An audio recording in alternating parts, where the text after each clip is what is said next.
How's it going, guys? ZombieWArsSMT here, and welcome back into review. And today, I got something that is really cool. I'm sure a lot of you guys knew about it already, and that is Five Nights at Candy's 3 is now officially confirmed. Holy freaking crap, that is super cool. And I was a little late on making this video, 2 days to be exact, and that is because I was a little hesitant to make a video about this because I'm not sure a lot of you guys wanted to see me make a video about a fan game. I wasn't sure if you guys wanted to see that, but a lot of you guys in the comment section actually told me, Zombie, make a video on the Five Nights at Candy's 3 game page. So I figured if you guys want to see it, why not do a video on it? And as you guys can see here, Emil Macko has officially confirmed Five Nights at Candy's 3. He hasn't just recently confirmed it. It actually is in the ending of Five Nights at Candy's 2. I have yet to upload my 720 mode video on that. Kinda 720 mode, because I did beat it by a glitch.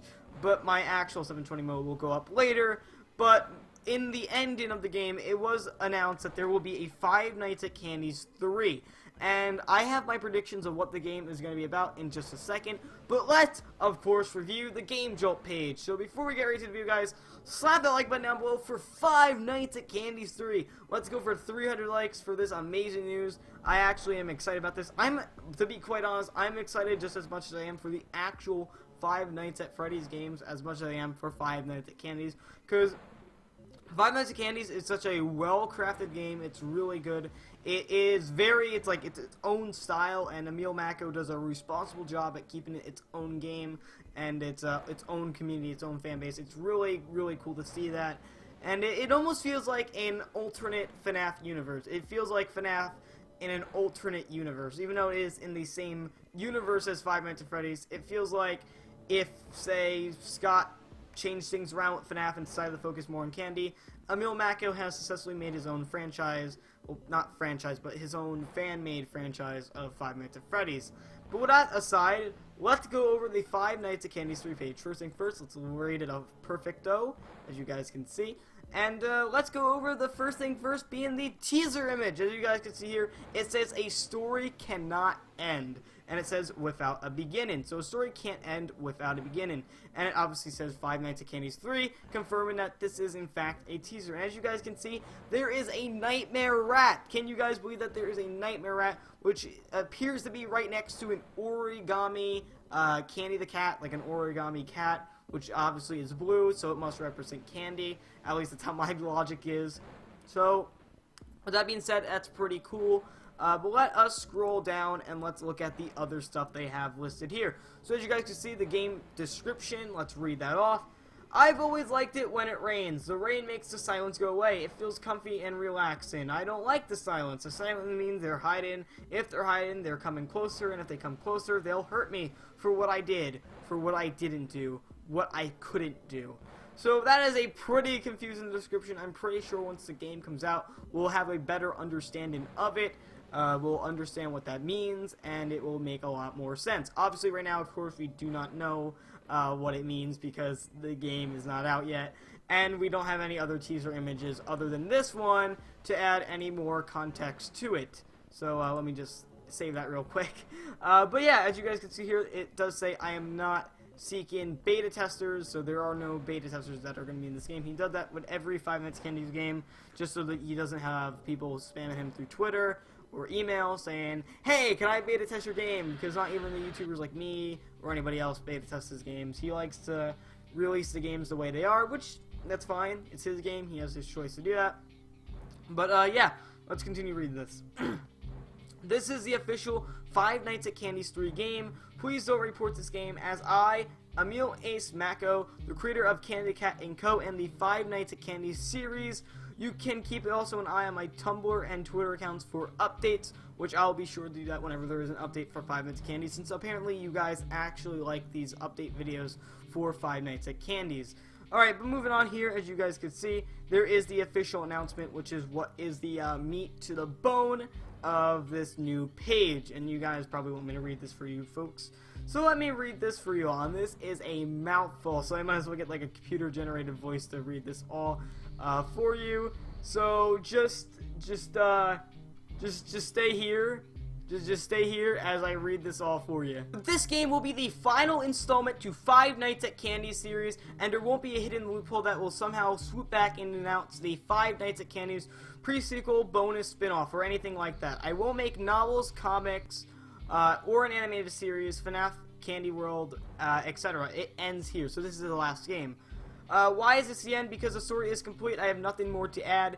And I won't be able to move on from, FNAF fan content.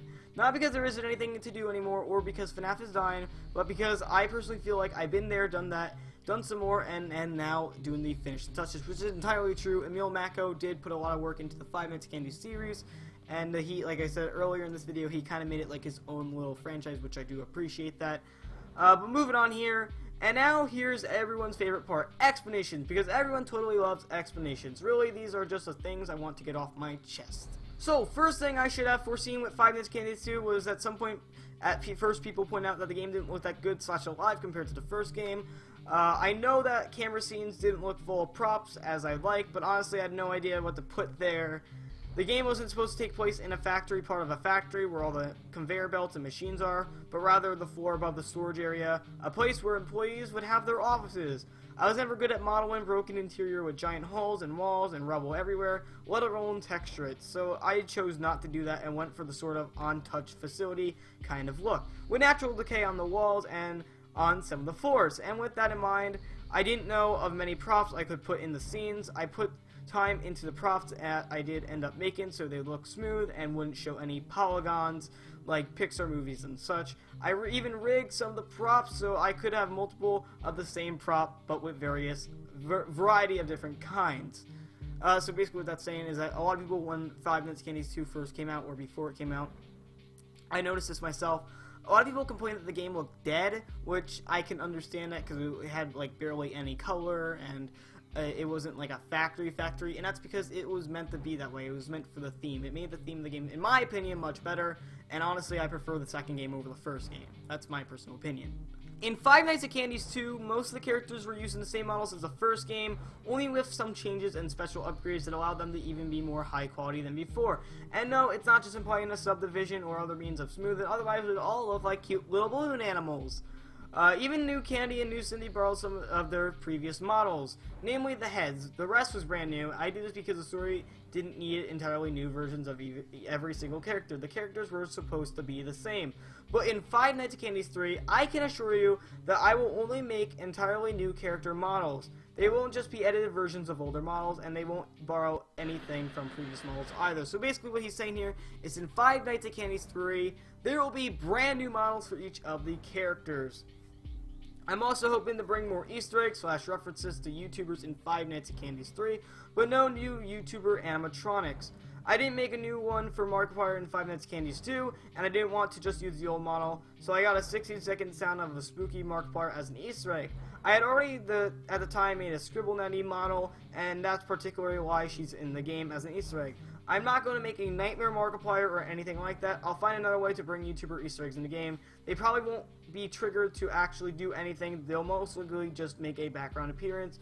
Mainly, maybe I'll change my mind, maybe I won't. So basically what he's saying here is he'll have more YouTuber Easter eggs in the game, and they won't be like new animatronics or whatever. Maybe I'm joking. I would be honored if I was, but I'm not going to be that one guy who asked to be in it. But basically what he's saying here is that the animatronics and all that stuff, YouTubers won't be animatronics if he puts them in the game as Easter eggs. But he's saying that he might change his mind, which is perfectly fine. If he wants to change his mind, it's up to him. It's his game. But the fact that he puts YouTuber Easter eggs in the game anyways is actually really cool. Not a lot of game developers actually do that. Not a lot of game developers actually put, people who do videos on their game in the game, which I find that to be really freaking cool. I find that to be, not just really cool, but really freaking cool. I really do feel like it's a really awesome thing to see, the game developers incorporate the YouTubers and the YouTubers incorporate the game devs into each other's work. It just feels really cool to me. But with that being said, let me read the rest of this. The reason why it took so long, about 5 months, to make Five Nights at Candy's 2 was mainly the fact that I ended up having a better plans for Five Nights at Candy's 3 than I did for Five Nights at Candy's 2. So I felt even more compelled to make in Five Nights at Candy's 2. So basically what he's saying here is he had better plans for the third game than the second game. I didn't want to put Five Nights at Candy's 3 mechanics into FNAF Five Nights at Candy's 2 because I felt like that it wouldn't be able to fit all that content and story into one game. So now I'm making Five Nights at Candy's 3, and I like it this way. Besides, the trilogy sounds way better to me than a duology, trilogy, whatever the equivalent of 2 is. In a way, you could say that I was working on 2 games at the same time, hence the 5-month development period, in contrast to the first game's 3 months. Basically, I spent 2 to 3 months figuring out the plot and figuring out the mechanics, as I so desperately wanted to make something new. So I did my best, and now I'm going to make it even better. The better has been holding back, the better I've been saving for the final game in the Five Nights at Candy's series. Alright, now I am going to read the Five Nights at Candy's 2 criticism here. Well, I don't think I really need to read this part right here. To me, it doesn't really feel like needed. So if you want to read this for yourself, actually, I'll leave a link to this page down in the description below. But basically, it talks about subjects like why so few cameras, the sound cue mechanic is ripped from FNAF 3, the penguin mechanics is ripped from Phantom BB from FNAF 3, the penguin is a disappointment because he didn't do much, etc, etc. So if you guys want to read that, you guys can do that on your own. But now back to the important stuff, the Five Nights at Candy's 3 gameplay. Five Nights at Candy's 3 gameplay. Now that I've explained the Five Nights at Candy's 2 mechanics, why I chose them, I'll explain the mechanics of the third game. At first, I kept the central mechanics of the Five Nights at Candy's a secret. Then I made a list of mechanics that would not be featured in the second game to assure that this is not going to happen a blatant copy / reskin. This time, however, I'm going to just tell you what is in the game. And I read the entire thing before criticizing. Remember what I said, a loose connection between soul and mechanics. Monsters will appear in your bedroom, so the game does take place in a bedroom. You have to shine the light in their eyes to make them go away. Sound familiar? I know, right? Well, here's one of the spins. These monsters are extremely persistent. They will appear sometimes in the middle of your room, out in the open, and will attempt to dodge your light if you don't shine them directly through their eyes. They are free to advance. There will also be twists to this concept to keep gameplay fresh. I came up with the gameplay of flashlight mechanic back in September 2015 when I tried to come up with the mechanics for the second game, and I decided to save it for the third game. Don't tell me that using a flashlight ward off monsters is a ripoff of FNAF 4, because that would be like saying that using cameras to keep an eye on the animatronics is ripping off FNAF 1 through 3. These are fan games after all. They are bound to have some similarities and repeated patterns. It was just shining lights on monsters to make them run away, then you can call it a ripoff. But that's not how it works here. In Five Nights at Candy's 2, you have to use the flash on your camera on the phone, and some people told me I ripped off the mechanics of Five Nights at Freddy's 2. And I bet if I made it a lantern instead, then I would have received the same criticism. Scott doesn't own light, you guys. I also added a mechanic so that you can tend to have a strategically dedicated time in order to have time go by normally, or you have to deal with the monster twice as long, your choice. And no, it's not keeping your hand on the button that will charge or wind up something, so it keeps functioning. It's an automatic process, you just have to initiate it. And it won't anticipate you either, like FNAF 3 with the reboot system thing where you can do anything while it's rebooted. And by the way, another game into Spotlight as well was a game called Boogeyman, which basically had the same concept as I come up with, the flashlight deal. And I knew this would not go unnoticed, so I forced to change things a tiny bit. And personally, I think this is the better way. There is even a new way of how you are taught to play the game. There are no phone calls nor on-screen text to explain to you. In my game design, it turns out to be too obscure, then I will add text like Five Nights at Candy's 2. There will be mini-games, of course, and I plan on having dialogue in them as well. With the dialogue, I can pack as much story and personality into the characters and the game itself. I'm definitely going to do that. The way I see it is the only thing going in Five Nights at Candy's 3 that will be similar to Five Nights at Freddy's 4 is the scenery and the fact that the flashlight there that you can counter the monsters in the dark, and mini-games with dialogue if you want to get picky. Yes, the games take place in a bedroom, there are big monsters, and it's a terrible nightmare. But lastly, I must add that even the monsters are designed in a new way. They aren't just huge withered animatronics with big teeth and metal eyes with ridges on them. Heck, they might not even look like an animatronic to some people. You'll see. And this is the final game too, so after all, you'll have the important pieces to the story. I can't guarantee everything will remain hidden for months, but at least you'll know the story, I hope.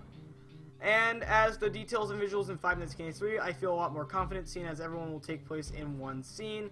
And since it's in a child's bedroom, I know exactly what props in the scene, toys, furniture, posters, frame, pictures, etc. So you guys can read this on your own time, but he did do a too long don't read thing, didn't read. But as you guys can see here, it says, I wanted to give the scariest animatronics a chance to become even scarier, and I feel like it would make a nice closure for the finally reveal the backstory of the most eluded characters in Five Nights at Candy series. This game is not going to be forced out to simply put an end to the story. The mechanics aren't just scrapping the very bottom of the barrel. I've had these ideas in my head straight from when I started working on Five Nights at Candy's 2. Finally, I want to remind you guys that I just finished Five Nights at Candy's 2, and all I have finished for Five Nights at Candy's 3 so far is a lot of planning and a few models. I made this game page so early, mostly to have a central place to put teasers and just message announcements. So give it 2 to 3 months before Five Nights at Candy's 3 is finished. Thank you for reading. Alrighty, folks, so here is my initial reaction to this long-ass post. I was going to originally put these in several videos, but a lot of you guys may want this in one video, so here you guys go. My initial thoughts about this, I am hyped for it. I can't wait for Five Nights at Candy's 3 to come out. From the teaser image alone, I gotta say I'm excited. It takes place in a bedroom. I kind of figured that from the Nightmare animatronics. So it basically is like a Five Nights at Freddy's 4 type game.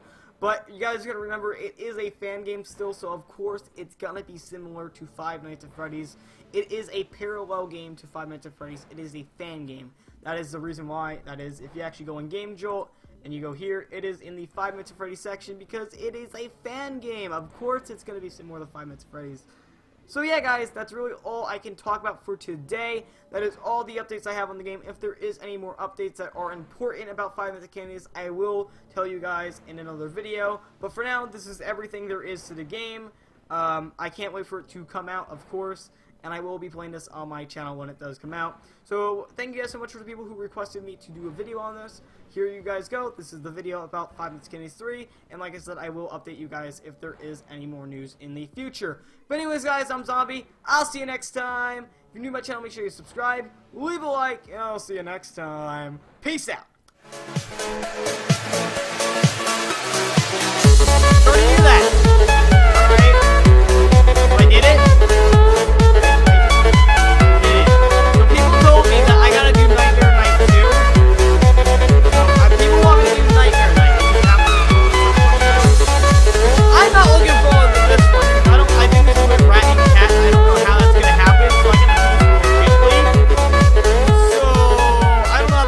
But apparently